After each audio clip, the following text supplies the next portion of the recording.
Slip management and life style workshop کے اندر اس کے دو objective ہیں. پہلا آبجیکٹو کیا ہے؟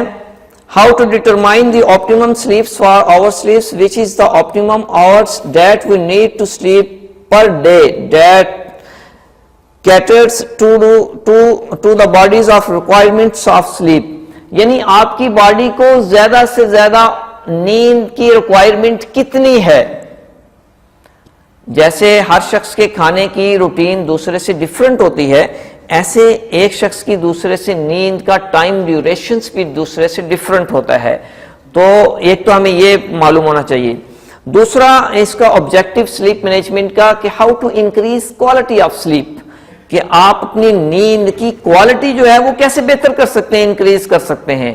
کیونکہ ہمارے ذہنوں میں ہوتا ہے کہ کوانٹٹی آف سلیپ بڑھنے سے شاید نیند پوری ہوگی. اگر یہ پرابلم اگر یہی ایسی ہی ہو تو پھر دو شخص اگر آرام کرتے ہیں، ایک شخص 4 گھنٹے کے بعد بہت ایکٹیو اور فریش ہو کے اٹھتا ہے، دوسرا 10 گھنٹے کے بعد بھی کہتا ہے جی نیند نہیں پوری ہوئی، تو 10 گھنٹے والے کی کوالٹی آف سلیپ بہت ڈاؤن ہے، 4 گھنٹے والے کی کوالٹی آف سلیپ بہت شاندار ہے.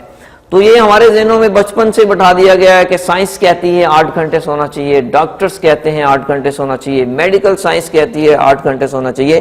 ڈاکٹر اور سائنس کو تو آج تک یہ نہیں پتا چل سکا کہ نیند آتی کیوں ہے، تو یہ کہاں سے بتائیں گے کہ نیند کتنی چاہیے.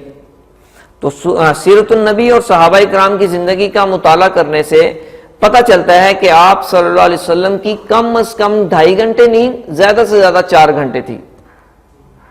اب پوری قوم جب سے 8 گھنٹے سونے کا کنسیپٹ آیا تو ہمارے تہجد کی نماز، قیام اللیل اور فجر کی نماز زندگیوں سے نکل گئی. تو زیادہ جیسے موبائل کو اوور چارجنگ کیا جائے پھر بھی نقصان ہے، کم چارجنگ ہو پھر بھی نقصان ہے، زیادہ سونا بھی نقصان دہ، کم سونا بھی نقصان دہ ہے. تو یہ ایک سوال دیکھیں کہ $1,000,000 questions why should sleep be any difference.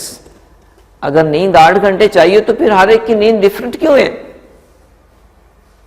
تو جیسے اللہ نے دنیا کے اندر ہر چیز کا ایک لیول بنایا ہے، آکسیجن کو 21% پیدا کیا ہے، اس سے اپ ڈاؤن نہیں ہوتی، نائٹروجن کو 78% پیدا کیا، اس سے اپ ڈاؤن نہیں ہوتی.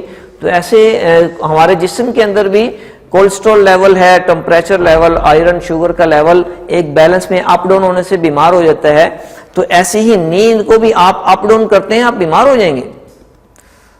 تو ہمارا بہت سا ٹائم نیند چرا کے لے جاتی ہے. اگر ہماری فار ایگزامپل نیند ہماری جسم کی ریکوائرمنٹ ہے کہ 5.5 گھنٹے نیند، اگر ہم 7 گھنٹے سو رہے ہیں، یہ دیکھیں 1.5 گھنٹہ ایکسٹرا اگر سو رہے ہیں تو کیا ہوگا کہ ملٹیپلائی 365 ڈیز ملٹیپلائی 1.5 تو یہ بنا 547 divided by 8 working hours, 7 divided by 8 working hours.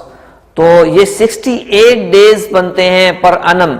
ایک سال میں ہمارے 68 ڈیز ویسٹ ہو جاتے ہیں نیند کی وجہ سے.